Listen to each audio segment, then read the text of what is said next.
permasalahan yang menyusul yang akan datang ini saya pikir lebih akan lebih mudah kita lewati karena sudah pernah teruji di tahun depan itu lebih optimis lagi karena di semua sektor sudah kita lihat mulai bergerak.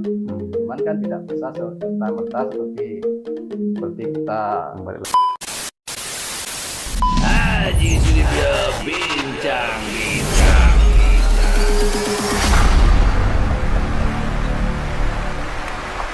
Om Swastiastu, ketemu lagi dengan Haji Sudibyo Bincang-Bincang. Semoga kalian semua selalu sehat dan berbahagia. Bersyukur hari ini Haji ada di BPR Bali Dana Niaga. BPR Bali Dana Niaga adalah BPR yang dimiliki oleh putra daerah Bali. BPR ini berlokasi di Jalan Gatsu Timur nomor 332. Hari ini Haji bersama Direktur Utama BPR Bali Dana Niaga, yakni Bapak Nyoman Sutrisno. Pak Nyoman, mungkin kita ngobrol sedikit terkait dengan bagaimana kondisi BPR saat ini. Seperti diketahui bahwa COVID kan sudah lewat nih, sudah mulai lewat, dan pariwisata sudah mulai dibuka. Tapi hari ini belakangan juga muncul masalah baru, yaitu dinaikannya harga BBM dan juga mungkin perang Rusia dan Ukraina yang mungkin masih menimbulkan dampak bagi perekonomian domestik lah. Kira-kira seperti apa perkembangan BPR Dana Niaga, Pak Man? Ya, terima kasih. Ya,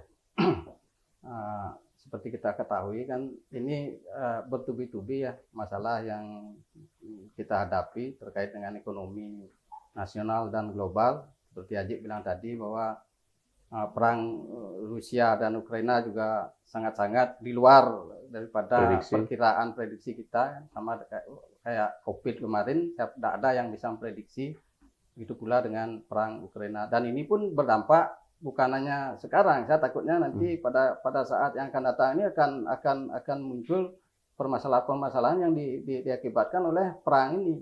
Ya, kemarin sudah Bank Indonesia sudah meningkatkan suku bunga rate, kan? Artinya itu juga dampak daripada salah satunya adalah perang Ukraina dan Rusia, sehingga inflasi ditakutkan akan terkoreksi naik yang mungkin perlu diantisipasi oleh BI, dan khususnya kalau dari sisi perbankan sih kita tetap optimis ya. Artinya kemarin kalau sudah pandemi aja sudah bisa kita lalui, harusnya yang permasalahan yang menyusul yang akan datang ini saya pikir lebih akan lebih mudah kita lewati karena sudah pernah teruji oleh COVID yang memang betul-betul merestart perekonomian dunia. Tapi dengan dibukanya sekarang kan wisatawan Bali yang bergantung kepada pariwisata kan sudah mulai menggeliat dengan dibukanya pariwisata.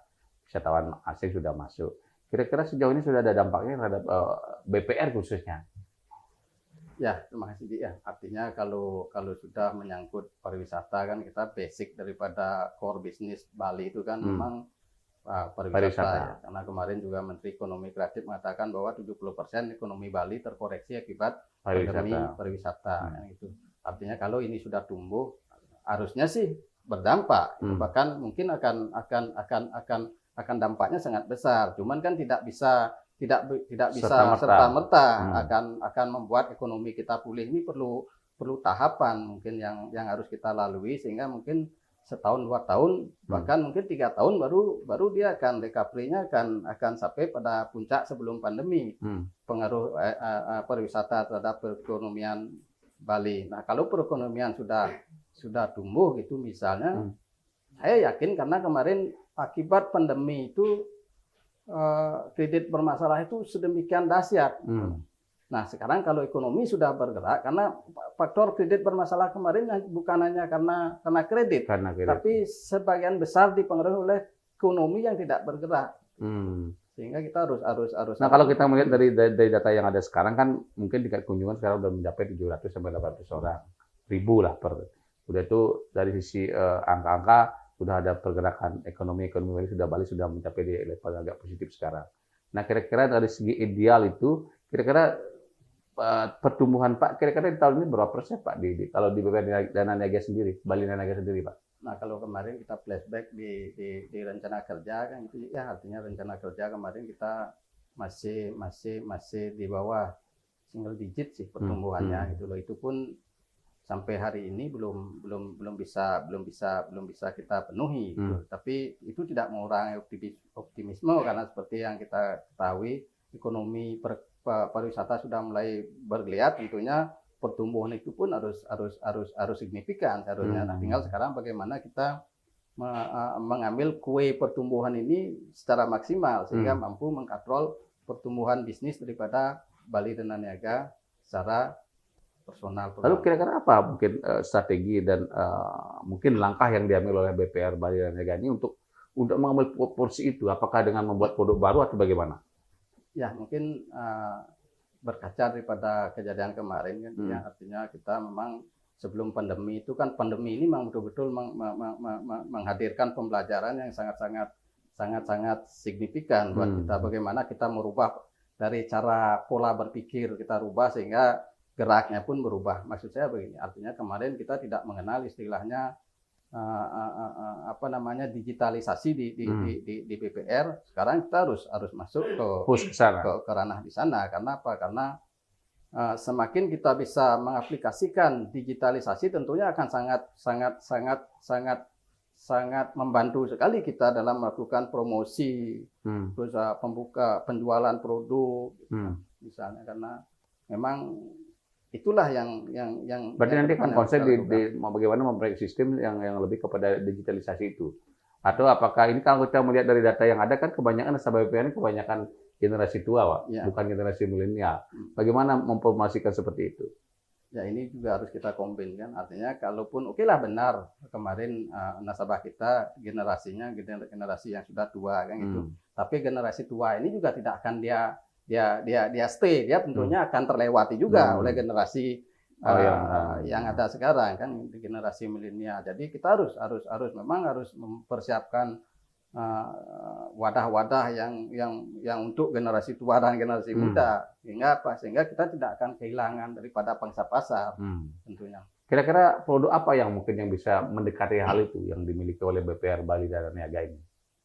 Nah, kembali lagi ke produk kita kan, artinya kalau secara umum kan sama ya, artinya tidak jauh berbeda ya, paling beda-beda nama kayak produk arisan di semua BPR ada kan, itu produk tabungan juga ada. Karena BPR itu kan dia tidak bisa terlalu banyak berkembang di produk karena regulasi yang membatasi kan. Itu beda dengan bank umum yang ada banyak celah-celah untuk mendapatkan memberikan pelayanan kepada masyarakat. Tapi kita juga tidak mesti pesimis terhadap hal itu, karena kita harus terus berkembang kan gitu. Sekecil apapun peluang, ya kita harus jadikan peluang untuk bisa meraih hasil yang maksimal. Tapi tadi Pak lihat kan, Pak Susno bilang kan, kalau Pak lihat dari data yang Pak punya kan katanya pertumbuhan Pak tahun ini masih di single digit lah. Kira-kira kalau tahun depan Pak berani memasang target di atas single digit, mungkin di atas 10% atau yang lain, Pak, masih kira-kira masih tercapai segitu? Kalau kita flashback sebelum pandemi, ya artinya kalau sebelum pandemi kan kita rata-rata pertumbuhan itu double digit ya artinya. Nah, kalau sekarang ekonomi sudah pulih, taruhlah 2 tahun 3 tahun lagi sudah kembali normal ke pertumbuhan yang kemarin, tentunya kita harus optimis bahwa tahun depan itu double digit lah pertumbuhannya itu. Nah, itu pun tergantung daripada kembali lagi strategi apa yang harus kita lakukan untuk, misalnya ini karena ada kue ini kalau kita tidak pakai strategi untuk mengambil, tentunya kompetitor yang lain yang mengambilkan. Nah, di sini juga nanti perlunya kita tetap melakukan inovasi produk, servis, karena kita perbankan kan kekuatannya adalah pada servis, bukan pada produk sesungguhnya. Tadi Pak bilang juga karena mungkin tahun depan yang menjadi tantangan Pak mungkin juga kembali kepada kredit macet, karena mungkin juga nanti ke depan program kelonggaran yang diberikan otoritas jasa keuangan ini bisa dicabut. Nah, kira-kira ini juga menjadi tantangan bagi BPR kan gitu. Nah, kira-kira kalau tahun depan seperti apa mungkin langkah-langkah sehingga angka NPL ini bisa ditekan, Pak, kira-kira? Ya. terkait dengan NPL kan kembali lagi seperti cerita tadi ya, artinya kredit bermasalah yang terjadi sekarang ini kan bukan murni karena faktor kredit bermasalah kan, lebih banyak porsinya adalah karena ekonomi yang tidak bergerak. Nah, kalau saja ekonomi sudah mulai bergerak, tentunya kita harus optimis bahwa kalaupun masih tetap bermasalah, artinya tetap kondisinya pasti lebih baik daripada kondisi pada saat ada pandemi kan gitu. Artinya terkait dengan regulasi nanti yang ada wacana nanti mungkin akan di stop terkait relaksasi itu kan ya, kita tentunya otoritas pun pasti menghitung dia berapa besar pengaruh terhadap perekonomian, sejauh mana pengaruhnya terhadap organisasi perbankan secara umum kan gitu. Nah, terkait dengan regulasi, mungkin harapan Pak sebagai pelaku industri BPR kepada pemegang otoritas di bidang lembaga keuangan ini, apa yang mungkin Pak harapkan sehingga bisnis perbankan khususnya BPR ini bisa lebih berkembang, Pak? Apa yang perlu dianu oleh OJK dan yang Bank Indonesia mungkin, Pak? Intinya gini ya, intinya kalau kita dari pelaku industri perbankan, apalagi BPR ini kan memang betul-betul apa namanya unik ya kalau saya lihat ini. Kenapa saya bilang unik? Karena satu, dia memang dibentuk lewat waktu kan gitu. Artinya memang dia dikhususkan untuk sektor-sektor ekonomi kecil dan menengah gitu. Ya, kalau memang segmennya begitu, sedangkan pemain di segmen itu tentunya seperti yang kita ketahui ada koperasi, ada LPD, terus ada produk-produk kur itu yang memang betul-betul pinjol pinjol sekarang muncul yang memang betul-betul menjadi pesaing tangguh lah buat BPR. Kembali lagi saya bilang persaingan itu bukan harus kita berkecil hati. Kita harus memang betul-betul menjadikan persaingan itu sebagai motivasi untuk kita Bali Dana Niaga khususnya biar bisa paling tidak bertahan dan tumbuh secara wajar gitu. Nah, terkait dengan regulasi apa yang kita harapkan dari OS, tentunya karena persaingan semakin ketat ini, regulasi tentunya pasti memikirkan langkah-langkah apa yang mungkin yang harus diambil sehingga kami secara kelembagaan ini juga terlindungi dengan adanya bisnis juga bisa persaingan yang banyak ini. Tentunya kalau sesama yang di bawah naungan otoritas masih ini, tapi yang tidak di bawah naungan otoritas itu kan biar tidak terjadi persaingan tidak sehat. Artinya BPR inginkan ada kelonggaran sehingga bisnis bisa lebih diakselerasi seperti itu. Ya, itu misalnya kalau memang diperlukan itu misalnya harus akselerasinya itu harus dikembangkan, ya saya harap memang otoritas ada kelonggaran memberikan kebijakan yang bisa membuat bank ini, BPR ini bertahan di saat pandemi sekarang.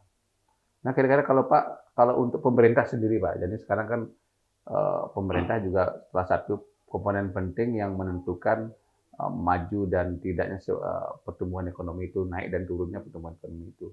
Kira-kira Pak melihat seperti apa pemerintah sekarang? Apakah sudah bisa mengikuti ritme daripada bagaimana usaha BPR ini berkembang atau belum, Pak? Ya, kalau kita lihat sih dari sisi pemerintah kan, pemerintah sesungguhnya punya semua yang dibutuhkan untuk bagaimana menggerakkan ekonomi ekonomi negara dan ekonomi daerah ini untuk bisa tumbuh kan gitu. Nah, terkait dengan kebijakan kemarin kalau kita lihat khususnya di Bali itu kan proyek nasional kan sudah banyak ya. Artinya harusnya sih dengan banyaknya ada pertumbuhan proyek yang ada di Bali, tentunya kemampuan masyarakat itu harusnya tumbuh dari sisi itunya, apalagi didukung oleh kembalinya bertumbuhnya pariwisata. Lagi sekali saya bilangin, tentunya itu yang membuat kita di tahun depan itu lebih optimis lagi karena di semua sektor sudah kita lihat mulai bergerak. Cuman kan tidak bisa serta merta seperti kita balik telapak tangan. Pariwisata kembali, tentunya ekonomi belum tentu bisa kembali 100%. Ada waktu yang harus ada proses ada rentang waktu untuk bisa mencapai pertumbuhan yang diharapkan lah. Ya, terima kasih Pak Mas.